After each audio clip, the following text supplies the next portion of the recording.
Is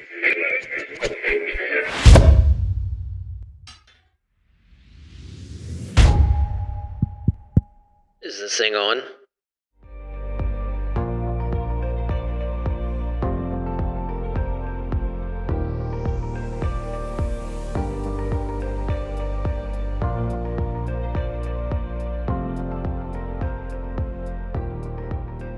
Welcome back to another episode of the Summits Podcast.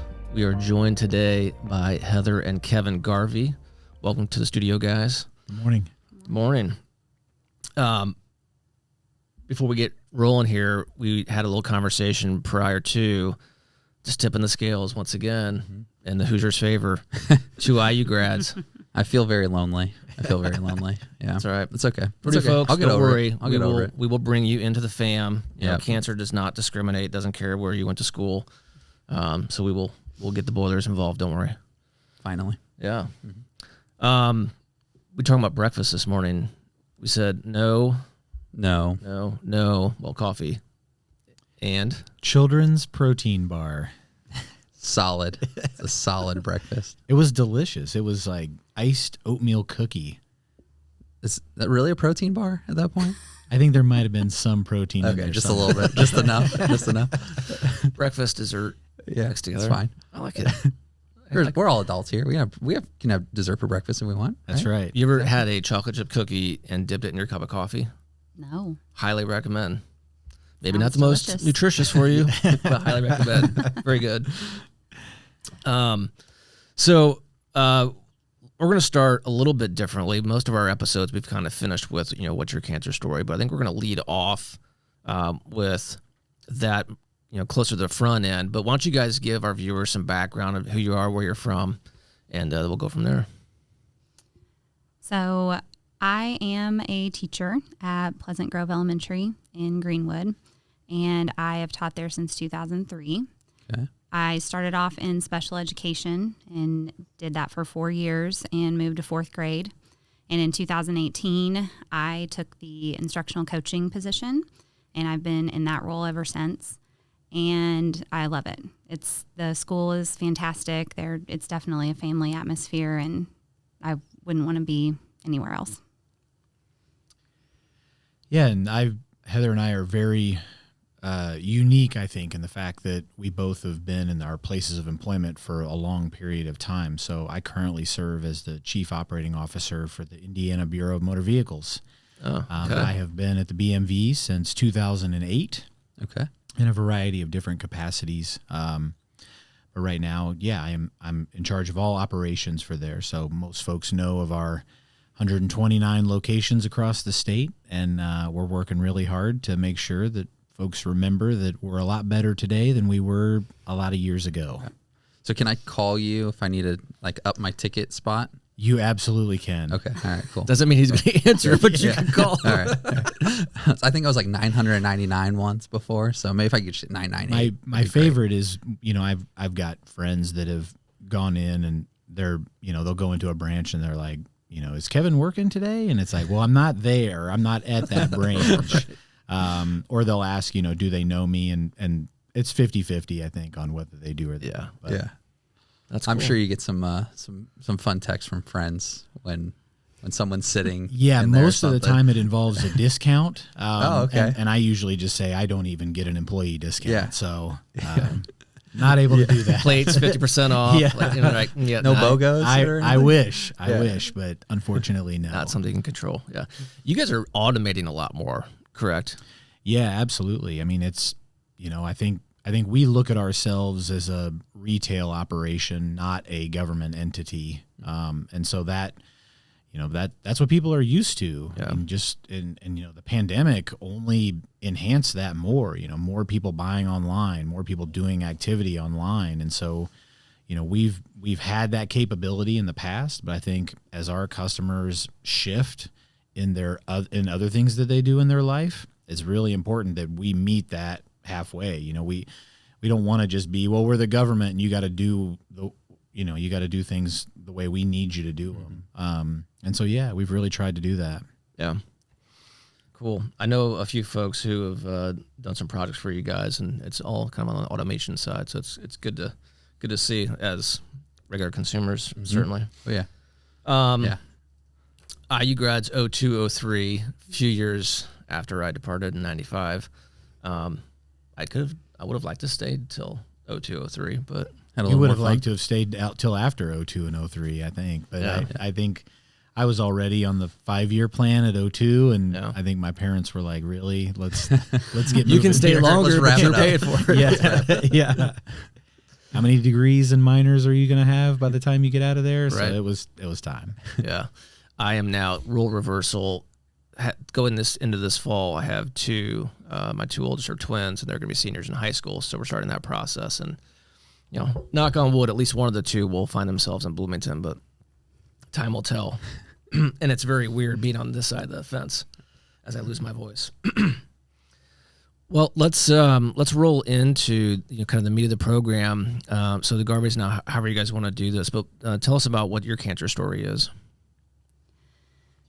So our son Mason was diagnosed in September of 2018. He was 7 years old with stage 4 embryonal rhabdomyosarcoma. And we really didn't, we were blindsided, obviously. We knew something was wrong. He was having issues going to the restroom and having a lot of pain. And, we just thought it was kind of a typical, 7-year-old kid. Oh, he's probably not, I don't know. We just eating a lot of cheese or something. I don't know. He just wasn't able to go to the bathroom.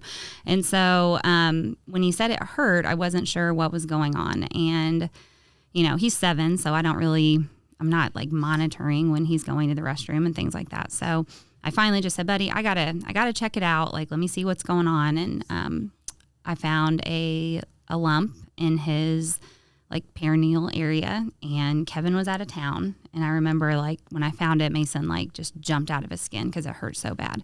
And I called Kevin and freaked out, and I said, I found this lump. I know that's not supposed to be there. And so, after about 4 different doctors that just misdiagnosed it, they never, cancer never came up. It wasn't anything to do with cancer. It was all other things.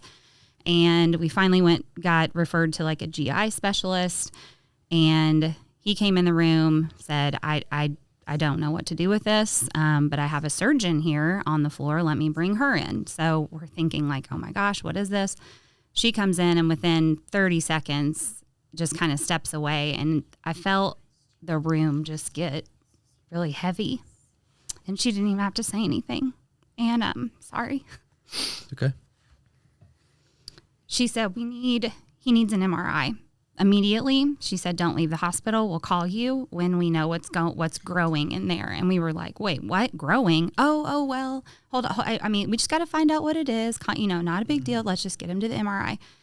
And it was that night that we found out that it was cancer. We didn't know what type of cancer.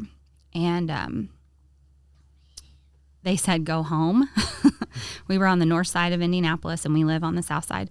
They said, go home. Riley will call you tomorrow morning and get the ball rolling on things. And so I couldn't believe that they were sending us home. I don't know what I expected them to do, but so we went home. I don't think we told Mason that night. I think we had our family there, and our pastor came, and it was just extremely emotional. And so they called at 9 a.m. the next morning, or actually I think they said they will call at 9, and I think at 9:01 when they hadn't called, Kevin and I were on the phone trying to figure out what was going on. And that day started our journey. We went to Riley. Talk about an experience going to the oncology floor. Wow. Meeting in a room with an oncologist and talking to her and figuring out what we were going to do. And I just remember her saying, there's a treatment, because we didn't know what to expect. And she said, it's stage 4. And that just hearing that, totally freaks you out. So had they biopsied the tumor at that point? They had okay. Not. So they just saw from the scan that it was about 9 centimeters in his pelvic area. It just basically engulfed his entire pelvis, and was just pushing everything there out of the way. And that was what was causing, obviously, the issues he was having. And but the crazy thing is like he was playing football. I mean, I have a picture of him like 2 days before we went to this doctor, and looks so healthy, and he was playing tackle football while he had this 9-centimeter mass in his pelvis. And we found out later after imaging, it had spread to his lungs. And at that point, it has spread to his lymph nodes as well. So, we start our journey of going down this extremely long and hard chemotherapy regimen. We started off as inpatient where we had to spend the night. And as we progressed, his chemo was really quick. And what we were staying in the hospital for was to get fluids. So finally we said, you know what, can we take him home and can we hook him up to fluids at home? So Mason hated the hospital, absolutely hated it. So we thought anything we could do to try to alleviate him being there. Yeah. And, after they figured out, okay, they can take care of it, they're competent enough to go home and make sure everything's okay, they allowed us to do that. So for the majority of his treatments, he did outpatient, which we were there still for about 10 hours because there were certain medicines and things that had to run through the fluid. And then we would go home. He had, 33 radiation treatments back to back. You don't take a day off. It's 33 days in a row. Straight. And so we had to get up every single day, go into the Simon Cancer Center.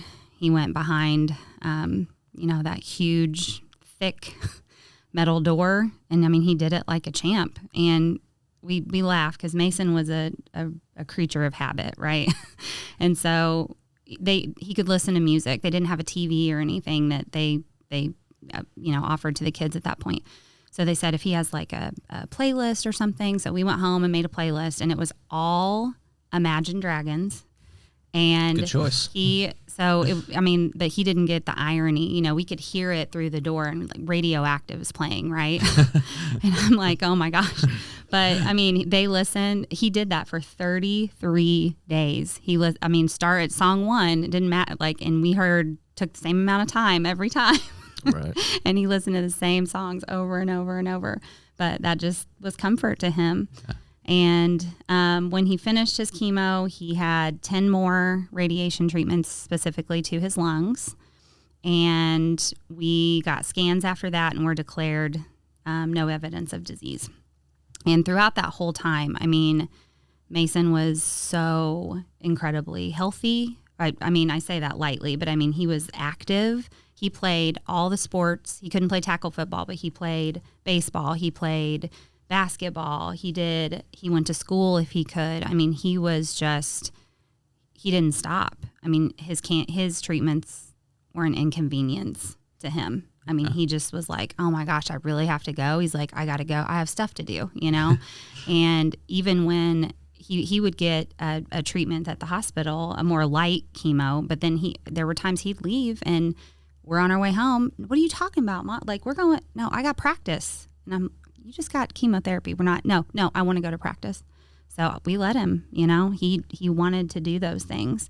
And there was one time when we were inpatient and we had been at the hospital for probably, oh my gosh, 30 hours or something. Yeah, at least. And we had previously bought tickets to a Pacer game. I think his treatment got moved a day or two and it just ended up being that night. And I think we were dismissed from the hospital at 5:00, something. Later than that, because we left thinking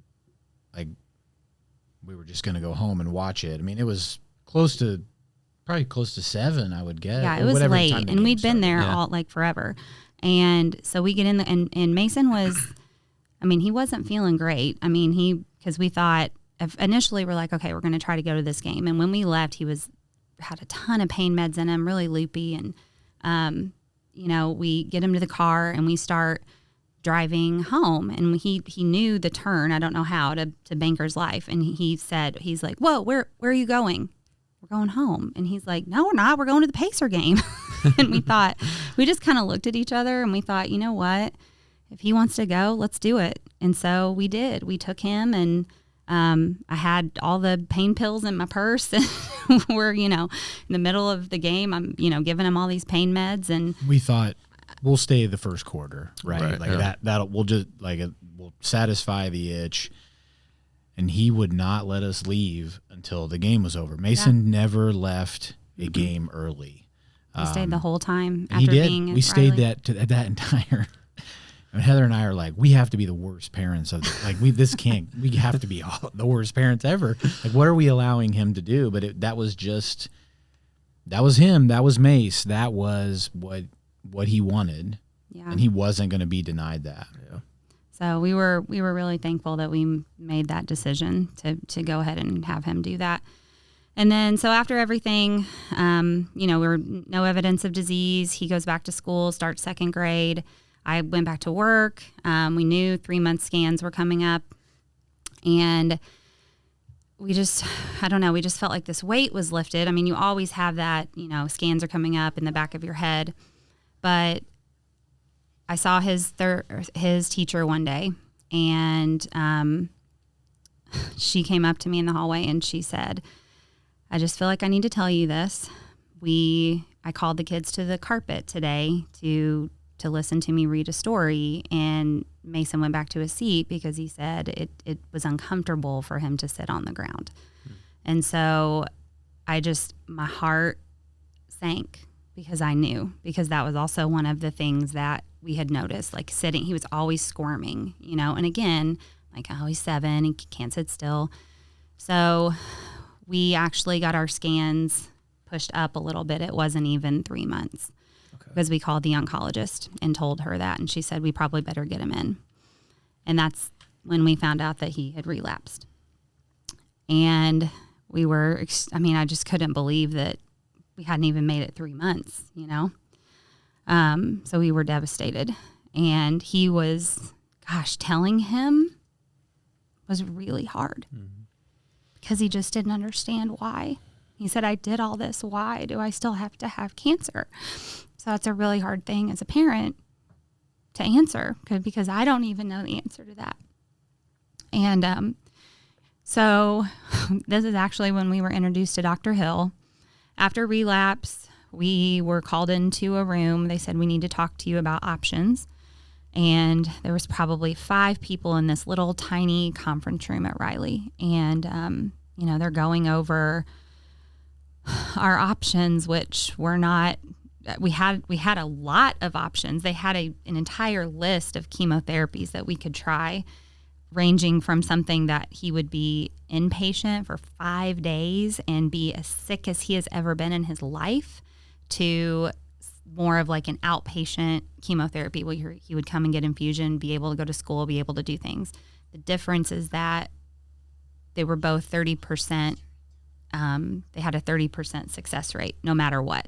They said you can do the more aggressive or you can do this, but they're still going to probably, research shows they have 30% success. So more aggressive doesn't necessarily mean better more outcome. Yes, more effective. Exactly. So, and then we were introduced to Dr. Hill, and, he was explaining palliative care. And I just knew for us, when he started talking, hospice, like that enters your mind.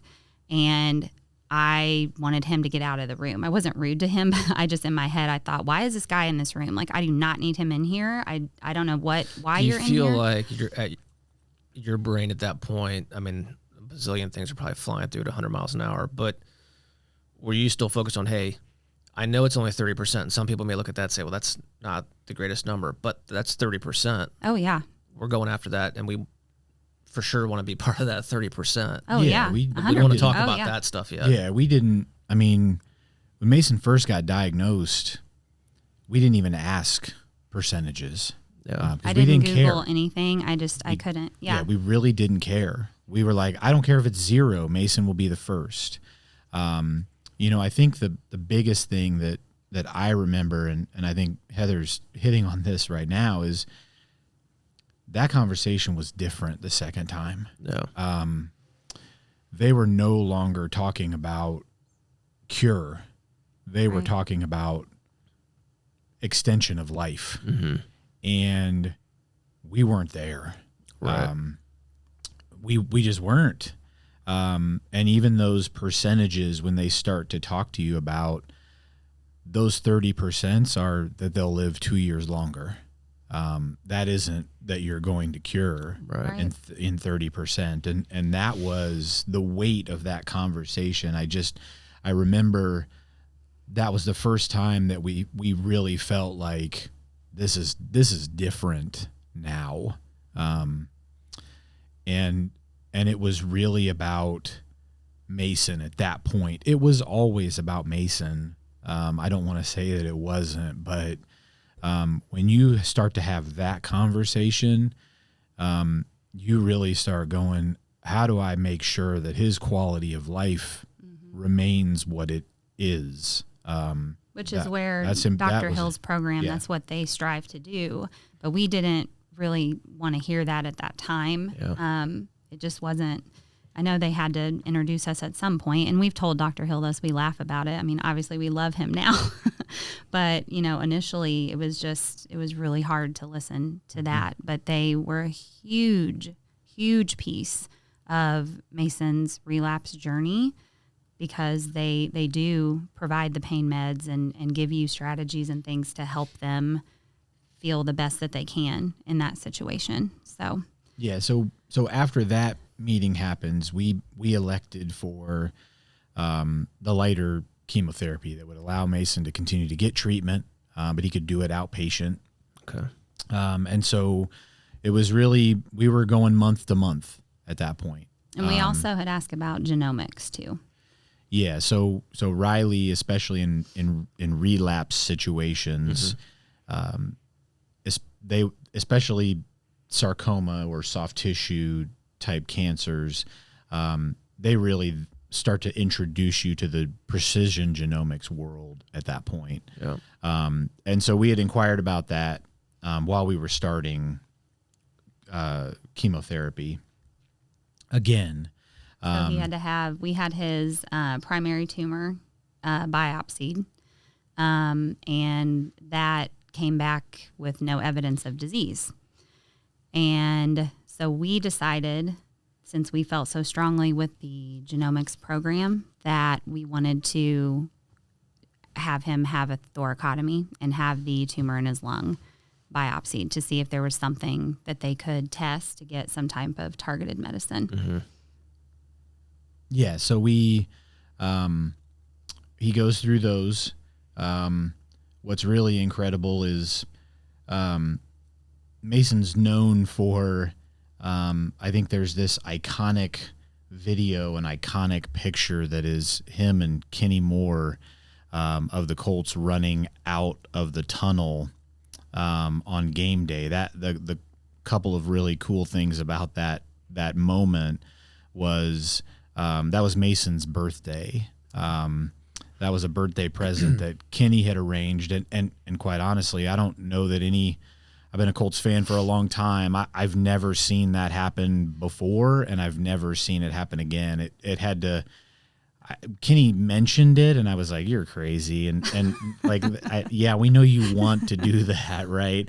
I didn't understand the levels of approval that had to get done all the way up to Mr. Irsay, but they all said absolutely. But that Mason had his thoracotomy like the week before him and Kenny ran out. And we didn't even know if Mason was going to be able to do it. Right. But he did. He just did it. That he was not going to be denied. But he had that. We were able to then truly get this confirmation that yes, Mason's cancer is back, and it is the same type of cancer, embryonal rhabdomyosarcoma. And so we started the chemotherapy treatment while we awaited the results of that precision genomics testing. And we started to do scans again, and we saw, I think the stabilization may be the best word to describe it, but it wasn't working like it had worked before. And eventually it got to the point where it was like, yeah, this chemotherapy that you've picked, it's not doing what we need it to really do. Meanwhile, chemotherapy, it may not work, but it still has all the damaging effects that come along with it, whether it works or not works. And so at that point in time, we got the results of the precision genomics testing, and there were some good things in there. There were some mutations in Mason's tumor, that there were actually trial therapies that were out there. Phase 2 trials. Phase 2, Yeah. right? So they had actually, we learned so much about phase 1, phase 2, phase 3, the whole trial piece as we went along in that journey. And one of the tests we actually did, so when Mason relapsed, we wanted to get a second opinion. And so we went to MD Anderson in Houston, Texas to get a second opinion.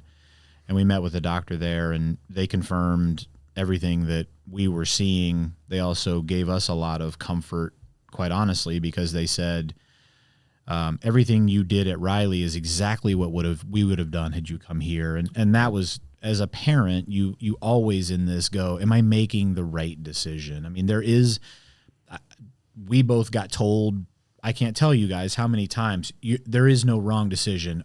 Yeah, you tell a parent that, right? The stakes are so high. Mm-hmm. But that doctor in Houston, the one good thing that he told us was, hey, you also, there's a brand new trial being done in Seattle, Washington right now at Seattle Children's, called CAR-T therapy. And he's like, you should get Mason's as part of genomics testing, you should test to see if you have this protein, if his tumor has this protein.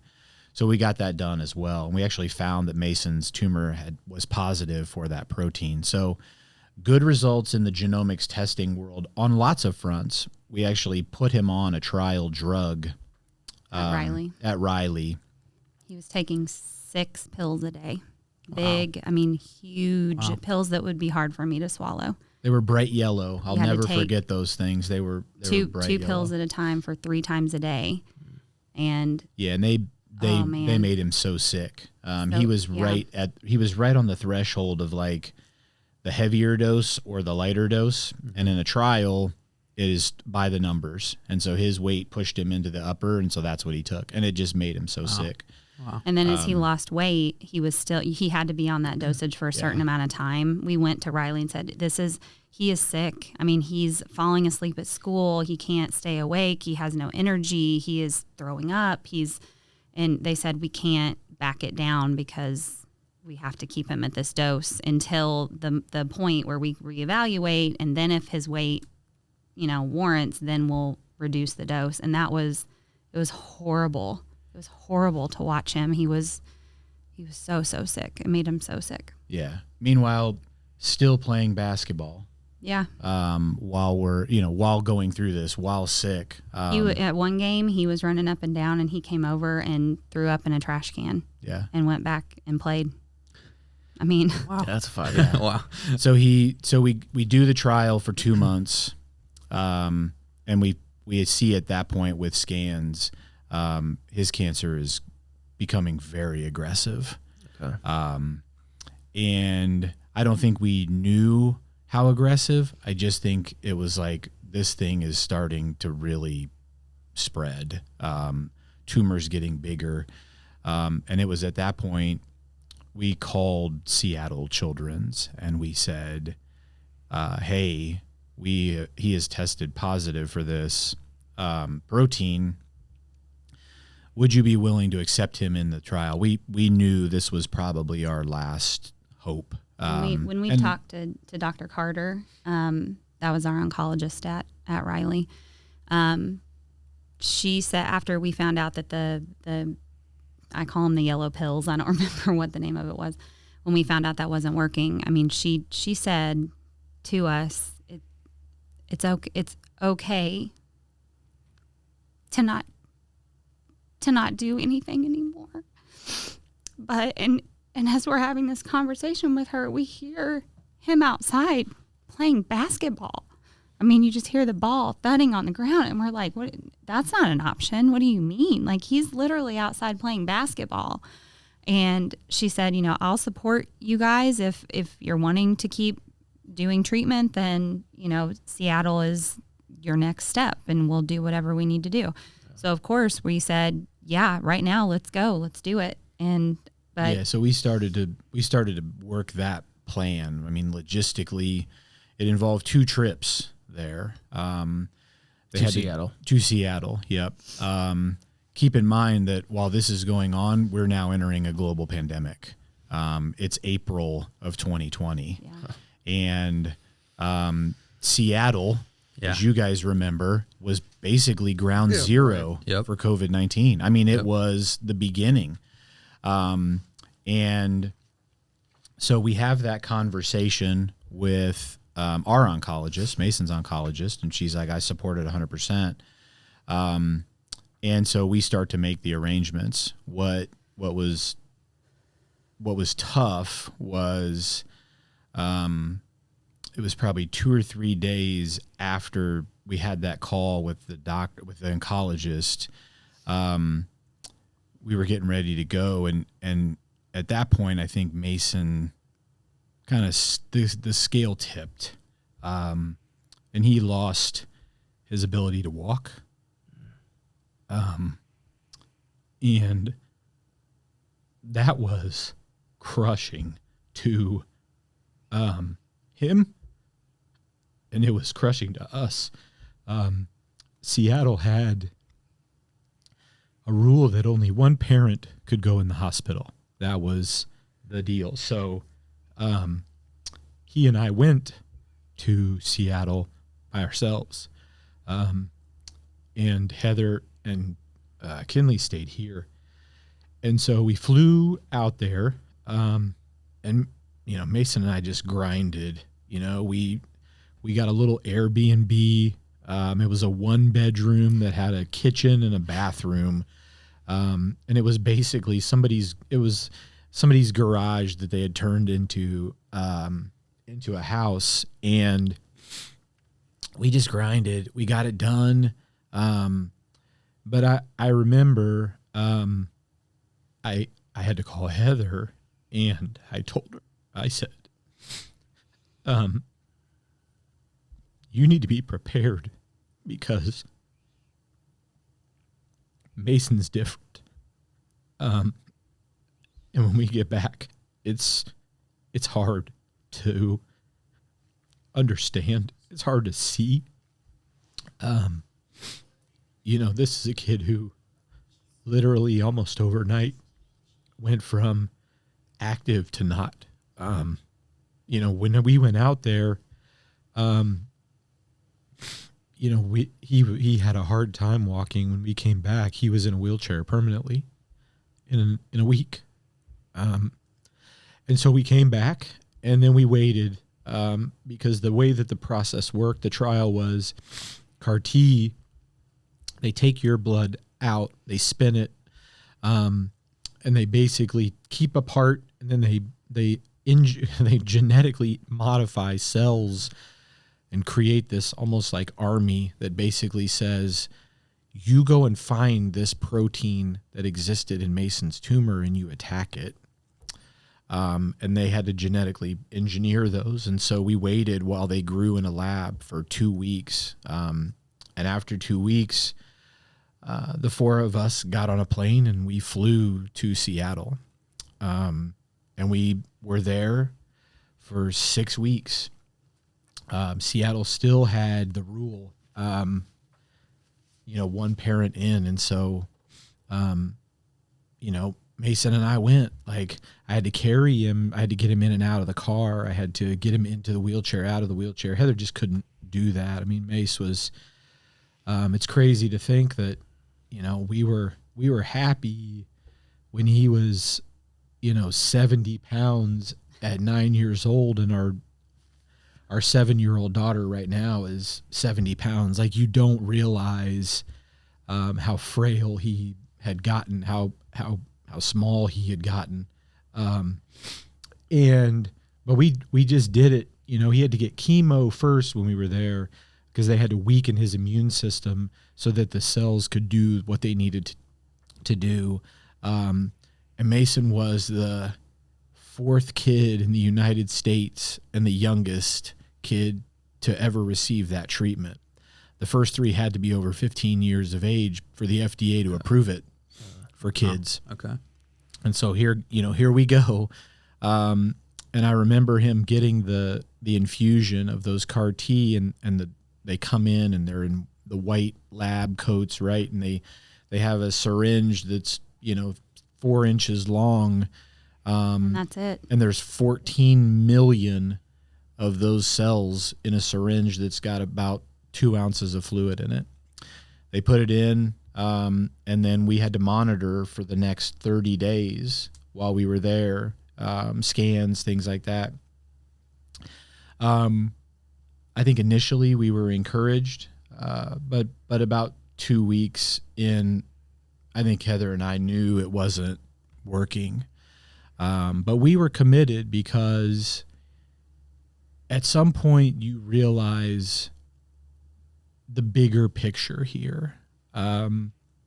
We knew that treatment may not save Mesa's life, but we believe in that medicine. We believe where they're trying to take cancer treatment in the future.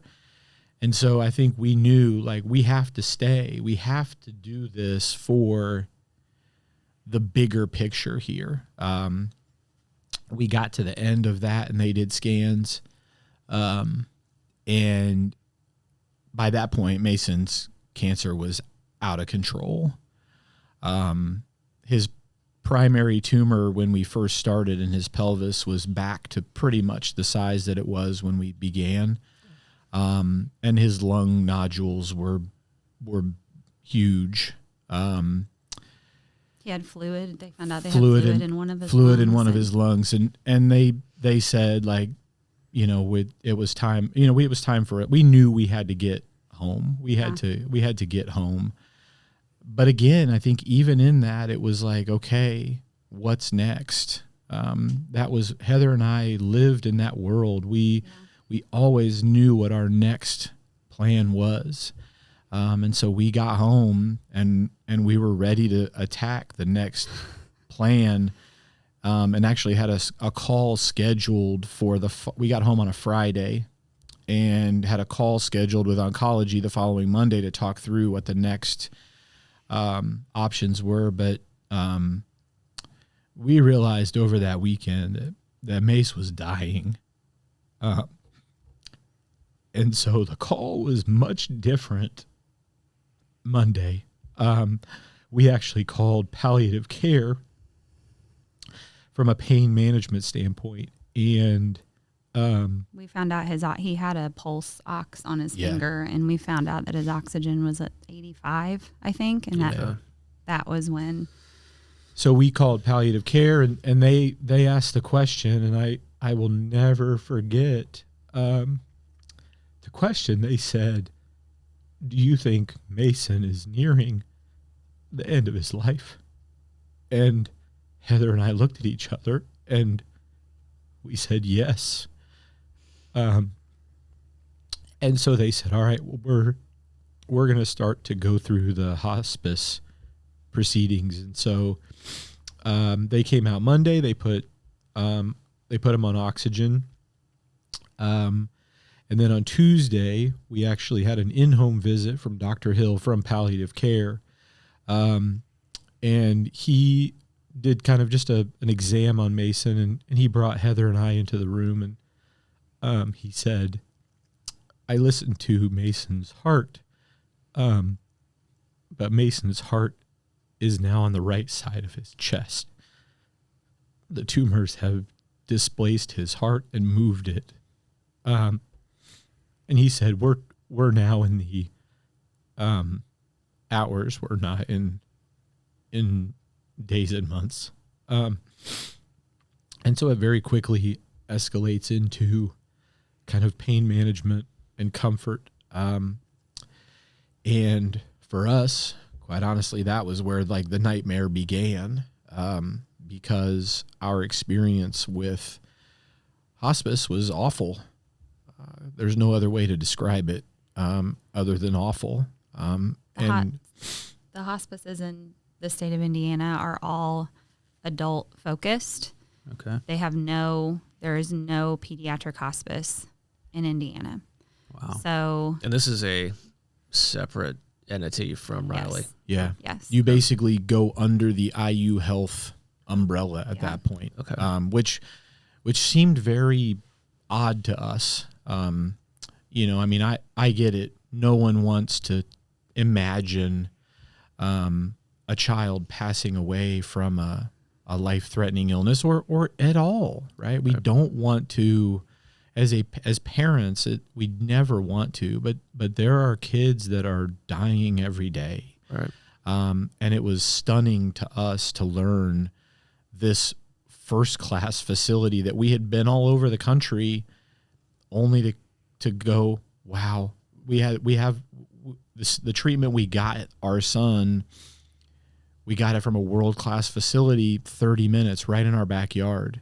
But where's the disconnect here? You know, it really just fell off for us. And Now, is that something that's nationally, or is that just here in Indiana, or is that something that it's actually that's pretty much what we've learned from our conversations and our advocacy on this. I mean, it's fairly common. Wow. And unfortunately it's a numbers game. And that's the ugly side of a lot of this. I mean, you guys know this, you understand, it's like that on the research end, which Heather and I are incredibly passionate about. How do we change that narrative? But it's like that on the hospice care end too. It isn't normal, quote unquote normal. It isn't natural, but it's happening. Mm-hmm. And so we experienced that. We experienced the downfalls of that. We experienced the lack of resources, the lack of equipment. There was one point in time where it was, Mason had a port like most folks do. That's how he got all of his treatments. Well, because that everything had shifted, his port actually wasn't working, but we didn't know that. And so he wasn't actually getting any pain medication at all. Oh God. And so at one point in time during that night, we actually asked the nurse, the hospice nurse, we actually, one of our dear friends who was there with us during all of this, is a nurse, yeah. And said to the hospice nurse, can we do an IV? And she's like, I don't have the equipment to do that, so it's not happening.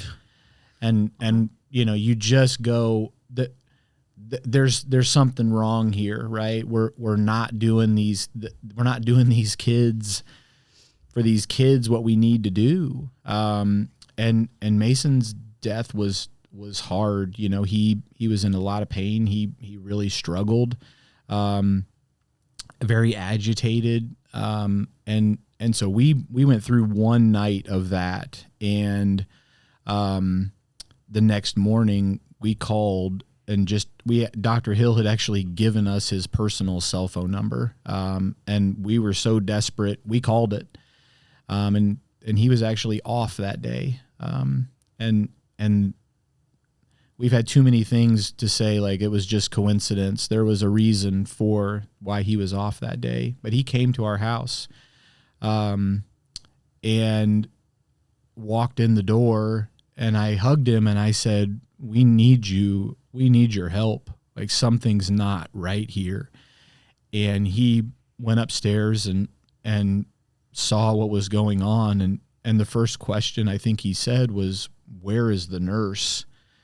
Because they left. We were there by ourselves. And it wasn't as nice. He didn't say it. I was envisioning something else. Yeah, he didn't say it as, and actually he got on the phone and called and said, you've got to get people here now. And then he did something that I hadn't seen a doctor do the entire time we were there, in all of our treatments. I don't mean this as a negative to any of the doctors. They do incredible work. But he rolled his sleeves up and he went to work. And I've told him, and I don't ever want to get him in trouble, but hopefully there's a statute of limitations on this kind of stuff. But like there was probably some things he did that he shouldn't have done. But he rolled up his sleeves, and there are two images that are just burned in my brain from that day. And they are both involving him. The first one was him and Heather and I, and we were trying to get Mason medicine. I mean, just as much medicine orally as we could get in him, because we knew the IV was not working. And we're just in the weeds. And he looks at Heather and I and goes, "Oh my gosh, I'm so sorry. I've got my shoes on in your bed." And we were like, "Yeah, we're good with that." But just the moment of like, there was nothing. It was like a brief snap out of what we were in. And we worked like heck, and we did get Mason to a point where he was comfortable. And when Mason passed away, his head was actually in Dr. Hill's hands. And that was powerful. It was powerful for us. It was powerful for Dr. Hill. I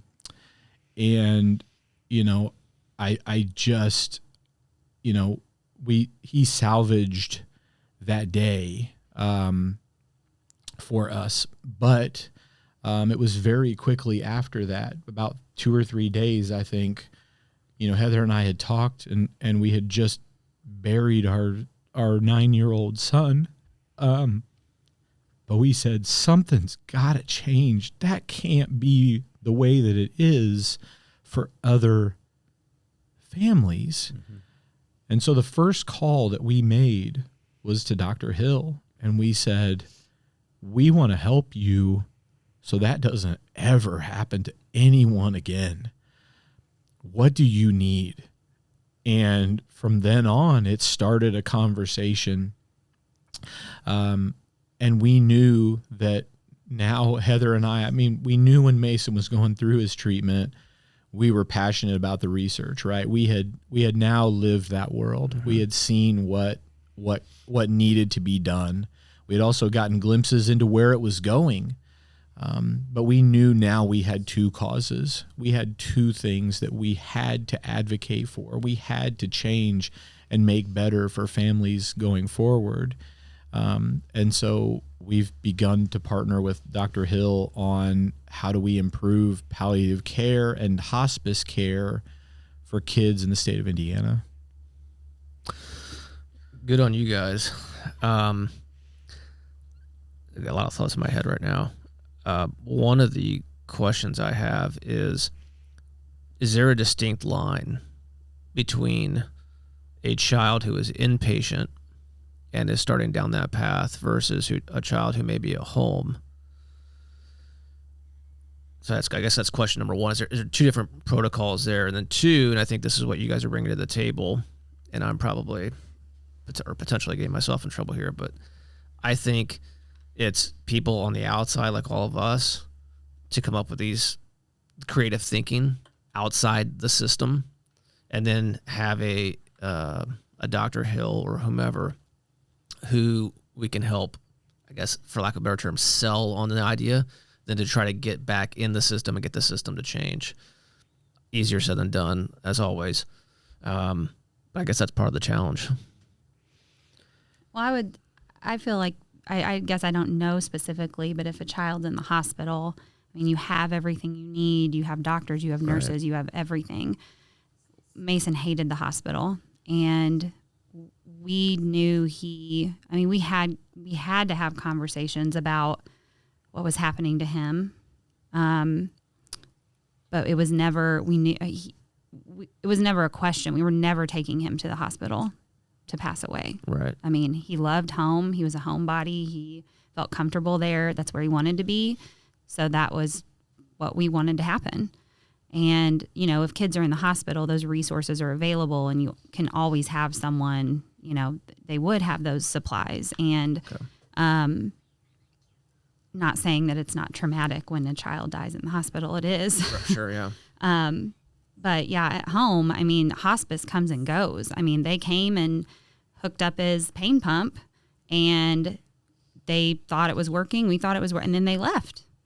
And it's like, oh my God, like, what do you mean you're leaving? You just hooked my kid up to medicine to help him die, and you're not going to be with me?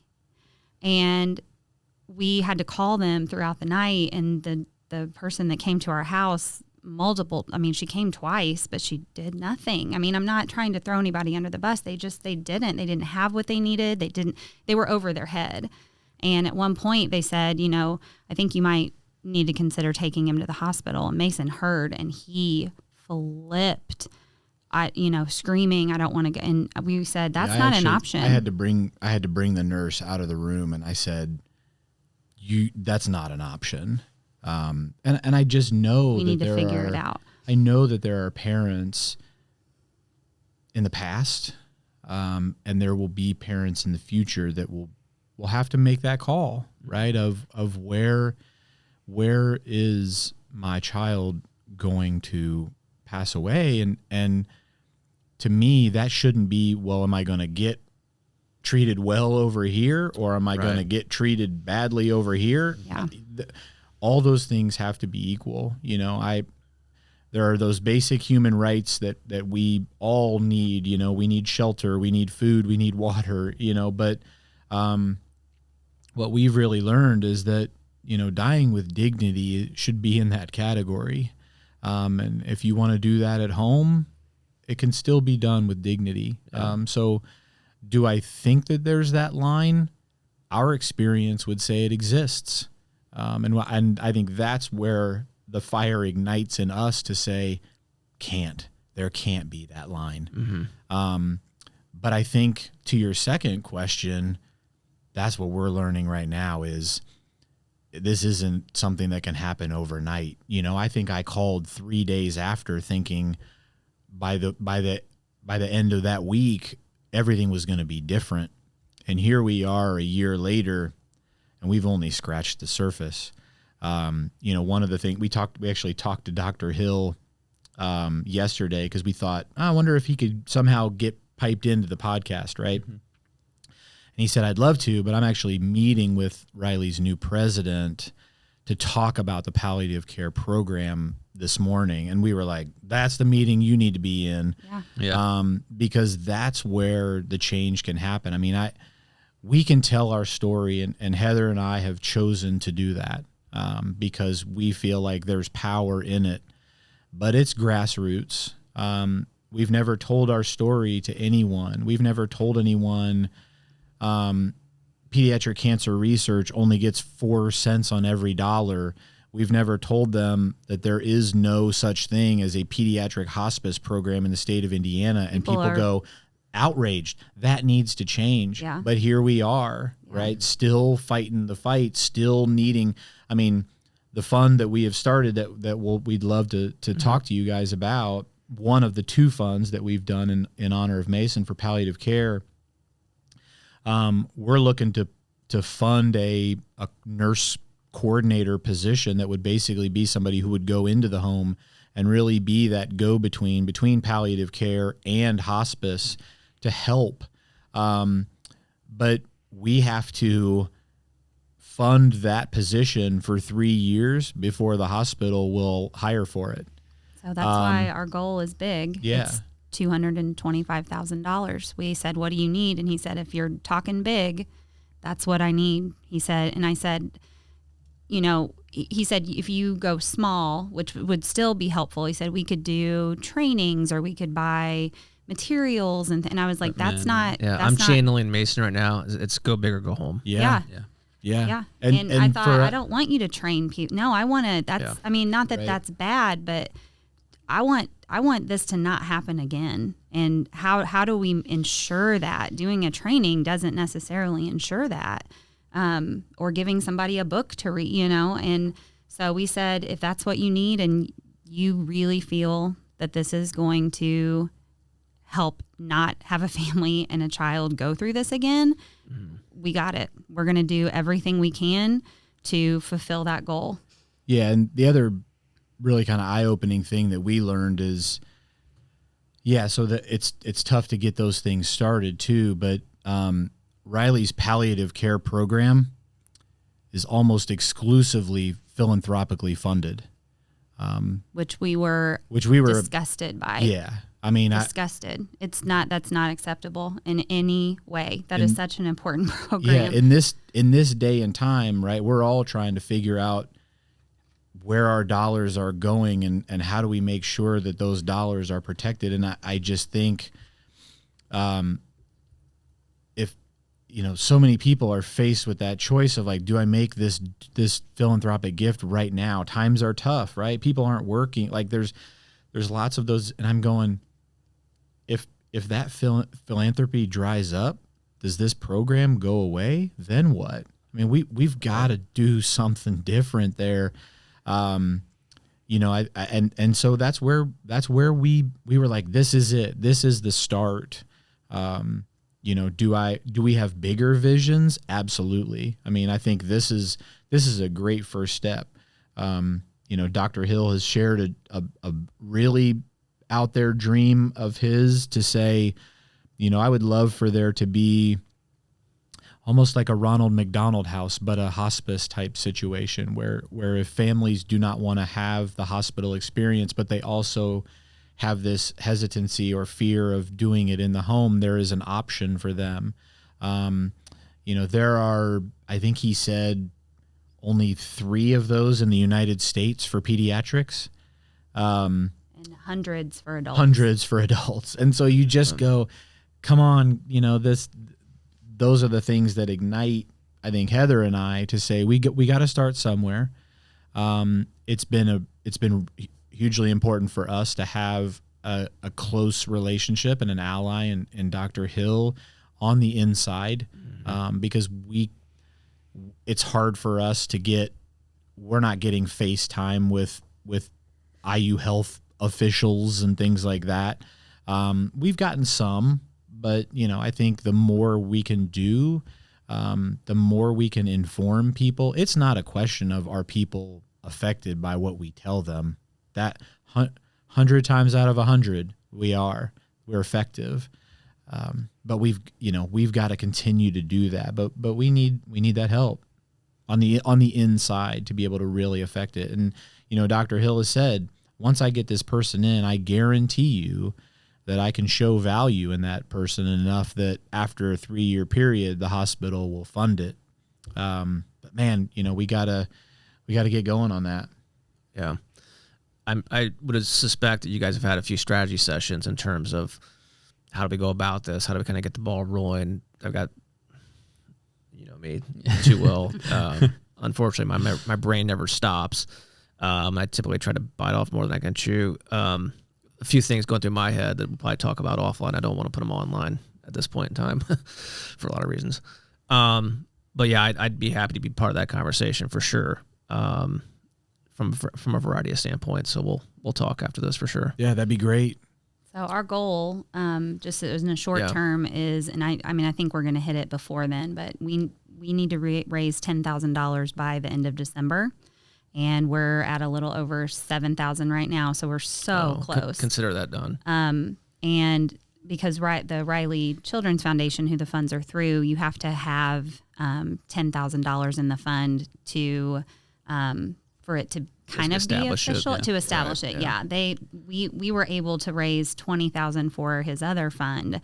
And so since we had done that, they went ahead and let us kind of get the ball rolling on the other one. But they said, hey, you got till the end of the year. You got to have 10,000 in there by the end of the year. So just to be clear, that 10,000, let's call it the initial deposit, if you will, to start the fund. That is for the nurse coordinator position? Yes. Yes. Okay, of which we need $225K to fund that. Yes. Really for 3 years. It funds the salary. The 225 funds that's the salary of that nursing coordinator for 3 years. And that's really IU Health's requirement. Before they will hire a position, they've got to make sure that the salary is funded for a 3-year period. Right. Yep. Okay. And then what is the second fund? So his second fund is a cancer research fund. Okay. So it is the Mighty Mason Fund for RMS research, which is rhabdomyosarcoma. When Mason passed away, we were extremely blown away by the amount of donations we received, and we had people donate in Mason's name actually to the Tyler Trent Foundation. We have become really close with Tony and Kelly Trent. Yep.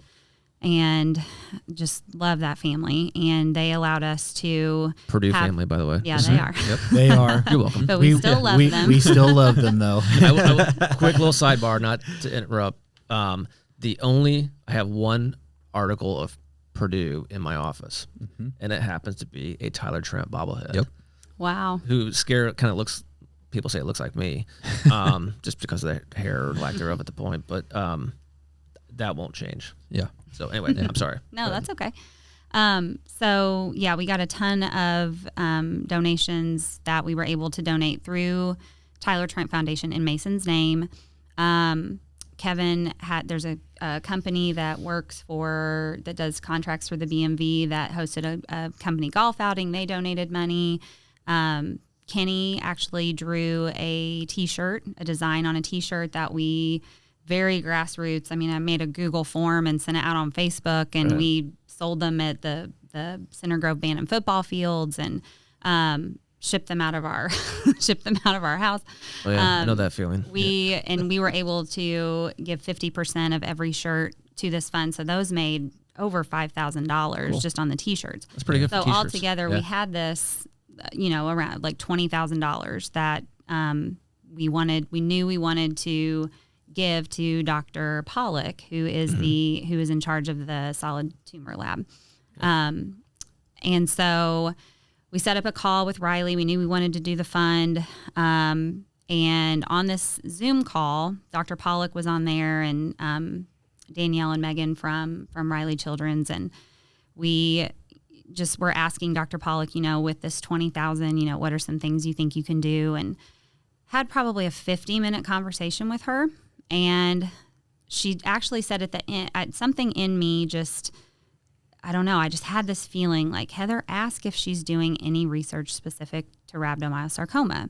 So at the very end, I just said, can I just ask a quick question? I said, do you have anything going specifically to rhabdo?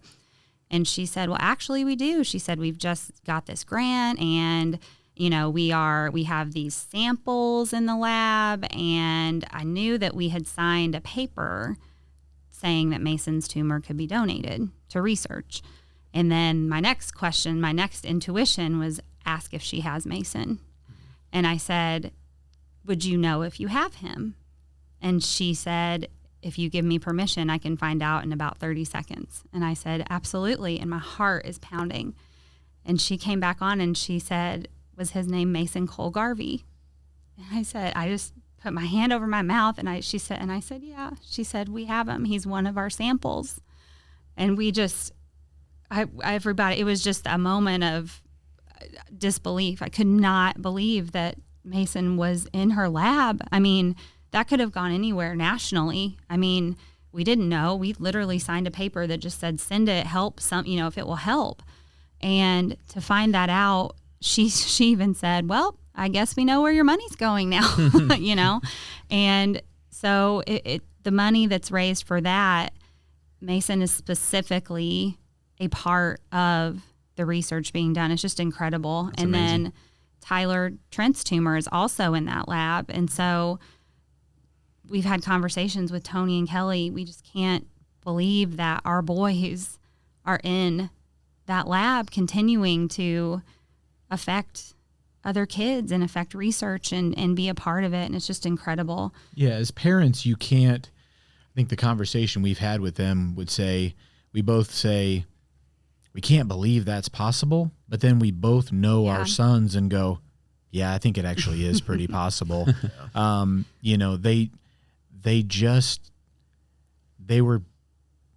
It's terrible we had to lose both of them, right? No kid should be lost because of this disease. But they were destined to do bigger things. They were destined to be a part of the story that was how we change this, how we fix this, how we make sure that other kids don't have to do what they had to do.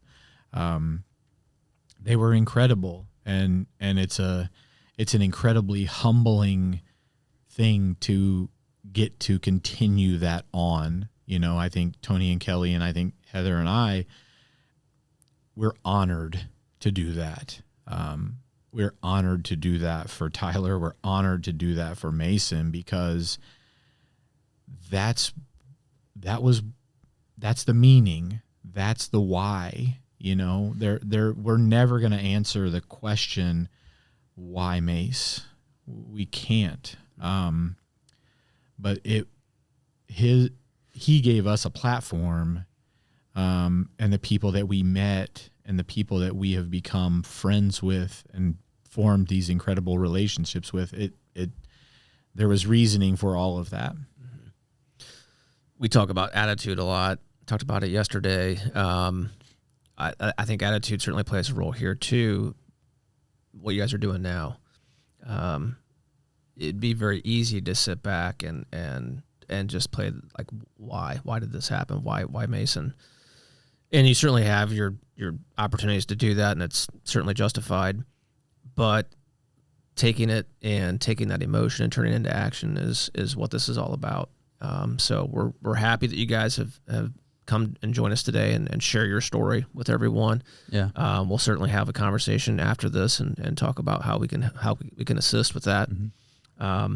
Real quick on the second fund for research. I know Dr. Pollock pretty well. She is definitely good people. Is there a goal in mind, or is it just continue to feed and pump that? I think, we didn't set a goal for that one. Yeah. Because I feel like, we just, like Kevin said, we really have we came out of this, we started with one passion, like research and raising awareness. And, that was what we were all about. And then when we had our experience with Mason's passing, and something else kind of was brought to the surface. So we have these two goals, but immediately, like our immediate need right now is to get that 225 in Dr. Hill's hands, so we can immediately start making an impact and make sure that other families, are taken care of the way they need to be. Can you remind me again so did you say you're at around 7,000 right now? Yeah. Okay. Yeah. So before we leave today, I'm going to write a check to get that to 10,000. So just tell me what's left, and before you guys leave today, you'll have it. Thank you. And that's just one. Yeah, we, the research part is critical, obviously. But I think we know, that I hate to say that one sounds easier, but there's less education that's required in there. There really is. We've got from the palliative side, we've got to educate folks first. And that's been our mission in doing that. But we had the opportunity to eat lunch with Dr. Pollock and talk just about kind of the continuing work that they're doing in the lab. And she told us, she said, guys, this is it's a very like philanthropically still funded thing. And she said, I'm sure we'll have this, but she's like, as I sit with you today, I have 2 researchers in my lab that after the year 2022, I don't know how I'm going to fund them. And I'm going, that's 18 months away. Which will go like that. We all know. Just like that. And so, the need is still there. The need is there. And we've been, I think we know, that there's a lot of work to be done. This will be life's work for Heather and I. And we're committed to that because, Mason didn't get the full time. But my goodness, what an impact those 9 years that he had on this earth he had. And I said in an interview the other day, if Heather and I can have half the impact, we're going to do a lot of big things. Yeah, for sure. Awesome. Let's do this. Where could people go, or how would you direct them if they wanted to donate, make a contribution to either of these funds? So probably the easiest way, I think, is just going to be to go through Riley Children's Foundation. Okay. I'm pretty sure you can search on their website for funds specific. We can definitely give you guys give us direct links to each one of the funds. We did a lot of work on those. Heather and I worked closely with them. There's a lot of good information. There's also a lot of good stuff in there about Mace. I think it was a project that we thought, I think initially, this will take, a day or so, and it took us over 6 months. We had to both be on the same page when it was time to write, and that we found was really difficult. But I think you can search for both funds. So like Heather said, he's got 2 out there. They're both, I think if you search Mighty Mason in there, you're going to be successful in either one. Yep. But one is the Mighty Mason Fund for Palliative Care, and then the other is the Mighty Mason Fund for RMS research. Okay. So folks, there'll be information in the bio directing you to this link, or that we'll have some other links. You want to contact us at heroesfoundation.org, put Mighty Mason in the subject line, and we will connect you to make sure that any donations go to the proper place. Thank you guys for sharing your story. Yeah, thank you. They're Thank always you for having powerful. us. Absolutely. Anytime. We look forward to partnering up and seeing how we can help you further. Yeah, That's great. definitely. We do too. All right, great. Thanks everybody for joining us. Make sure you hit that subscribe button and the notification bell so you can see when further episodes come out. And let's get this Mighty Mason funds funded. Thanks.